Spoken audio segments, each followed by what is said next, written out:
일본 정부가 일제 강제징용 배상 판결 그리고 레이더 갈등에 이어서 보복 관세 얘기도 나오고 있습니다. 계속 강경 일변도인데요. 일본은 왜 이러는 건지 또 잠시 짚어보겠습니다. 일본 게이센 여학원대 이영채 교수님 연결됐습니다. 안녕하세요, 교수님. 네, 안녕하세요. 예.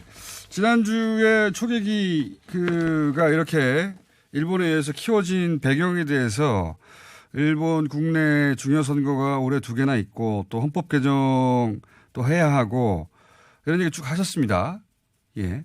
예, 그렇죠. 예, 그러면서 일본 정부가 방위 대강을 발표했는데 신방위 대강을 이걸 눈여겨봐야 된다 얘기를 하셨는데 이걸 자세히 짚어보지 못했는데 우선 방위 대강 오늘 짚어보려고 하는데요. 방위 대강이 어떤 문건입니까? 어떤 역할을 하는 겁니까? 이걸 좀 설명해 주십시오.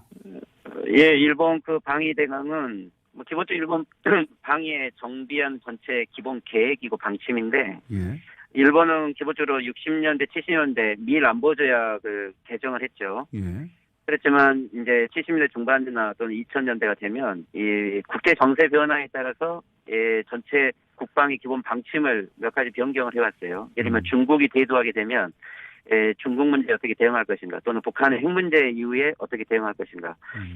그리고 이게 5년이나 10년마다 변경되는데 이번에 새로 12월 18일 날 새로 개정을 했죠. 근데 이 내용은 지금까지 이제 전수방위 해왔던 것들을 아주 구체적으로 능동적인 공격형 군대로 가겠다고 하는 계획이 새롭게 발표된 거죠. 그렇군요. 그러니까 이게 이제 일본의 군사 안보 전략 지침 같은 건데, 그죠? 예. 그렇죠. 근데 5년, 10년마다 개정하는데 이번에 개정이 됐고 이게 이제 헌법 개정을 뒷받침하기 위한 내용, 군사 대국화로 가기 위한 내용들이 전반적으로 담겨 있는 거지, 이 안에? 그러니까 지금 아베 수상의 가장 큰 목적은 이번에 헌법 개정을 올해 내에는 꼭 하려고 하거든요. 예. 근데 이 헌법 개정에 지금 보수파들을 합류시키기는 가장 큰 목적은 이 자위대는 지금 국군이 아니죠. 예, 예. 그래서 헌법 개정안에 지금 아베 수상이 아는 이 자위대를 헌법 구조와 함께 군대가 아니지만은 자위대를 동시 표기를 하는 방침을 하고 있지만 보수파들은 그것에 반발하고 있죠. 국군으로 명시를 하라는 건데 이거 방위 대강을 개정한 이후에 이번 초계기 사건은 그런 의미에서 이 자위대를 자위대 조종사가 해군이다라고 방송 중에 나왔는데 예. 즉 그 의도는 이 자위대를 국군으로 명시하기 위한 하나의 계기가 필요했는데 이번 초계기하면서 특히 중요시된 것은 이 해상 자위대를 해군으로 명시하면서 국군이 필요하다라는 논리를 계속 강조하는 것 같아요.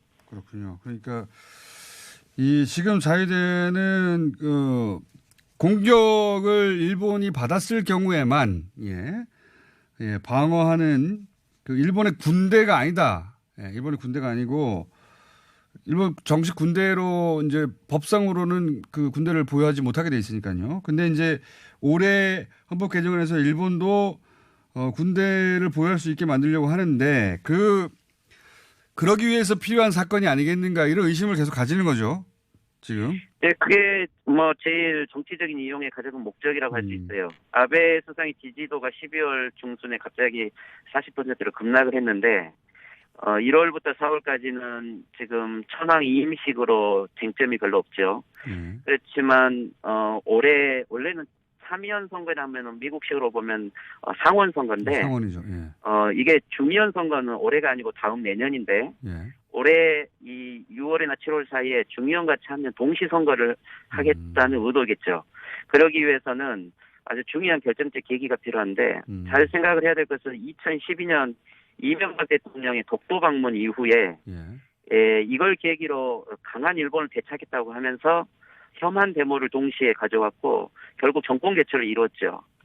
그렇다면 올해 2019년은 일본 보수 세력에 있어서는 승부의 해인데 아베 수상 입장에서 보면 일본 예를 들면 위안부 이 문제를 한국과 협상을 한 것은 어떻게 되면은 자기 보수 세력들의 반대를 무릅쓰고 한 건데 이 한국이 지금 위안부 재단 해체를 하겠다고 나온 거죠. 그리고 징용 문제도 들고 나왔죠. 예. 그렇다면 이번 보수 세력들의 반발을 뭔가로 무마를 시켜야 되고 그런 의미에서 이 초계기 사건은 어떻게 보면 중요한 계기였고 천재일우의 지금 찬스라고 생각하는 거겠죠. 그래서 더 키우는 것이다. 그리고 또 그 보면 방위 대강을 보면 일본의 안보 협력 파트너 얘기가 나오는데 거기 보면은 이전에는 미국 다음으로 한국을 안보 협력 파트너로 놓았다가 이번에는 한국이 두 번째가 아니라 다섯 번째 안보 협력 대상으로 나옵니다. 그러니까 동남아시아가 더 앞에 나오거든요. 동남아시아 같은 경우 그렇죠. 예. 이것은 지금까지는 미국, 한국 이 순서였는데 이번에 일본의 이 신방위 계획을 보면 한국이 다섯 번째였죠. 원래 일본은 2014년 때부터 이 지금 가장 중요시되는 문제가 중국의 동중국의 문제가 좀 있죠. 거기는 남중국과 동중국에서 지금 중국이 새롭게 대두하고 있기 때문에 인도와 미국이 하는 해상훈련에 2016년부터 일본이 공식으로 참여해 왔고요. 그리고 어떻게 중국을 견제할 것인가라는 계획 속에서 호주, 인도, 일본, 미국이 함께 훈련을 해왔는데 이번에 아마 한국을 다섯 번째로 넣는 것은 이 동남아시아를 좀 더 우선을 하겠다는 건데 즉 한국은 일본의 군사력을 경계하고 있고 일본 군사력이 진출하는 데 있어서 어떻게 보면 장애물로 보고 있기 때문에 그렇다면 일본을 필요로 하는 나라들이 있죠. 호주라든지 동남아시아라든지 이런 나라들과 적극적으로 협력하면서 어떻게 보면 일본의 강한 군사력의 진출의 길을 만들겠다는 의도가 있겠죠. 그러니까 이 다섯 번째로 놓는 것도 역시 말씀하신 대로 일본은 올해가 그 헌법 개정의 가장 중요한 해로 보는데 그게 이제 결국은 군사 대국화 하겠다는 것이고, 근데 한국은 여기에 반대할 테니까 한국은 올해는 협력 대상이 아니고 뒤로 미뤄야 되는데 그렇게 그런 관점에서 보자면 초계기 같은 사건을 더더욱 키워가지고 일본의 안보에 한국은 필요 없다, 도움이 안 된다 이런 국내 여론을 만들 필요가 있겠죠. 그런 관점에서 계속 키우는 게 아닌가, 그죠? 예, 일본 그 국내용으로는 이게 아주 효과가 있는 것 같아요. 그렇지만 미국 입장에서는 한일 관계가 악화되는 게 지금 동북아 정세에 그렇게 바람직하다고 보지 않기 때문에 지금 미국은 침묵을 하고 있잖아요.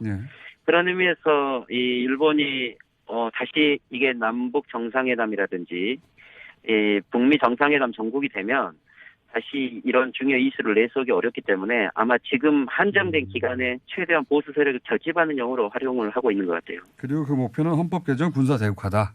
예, 아마 그렇지만 한국이 이 일본을 그대로 방치해서는 안 되죠.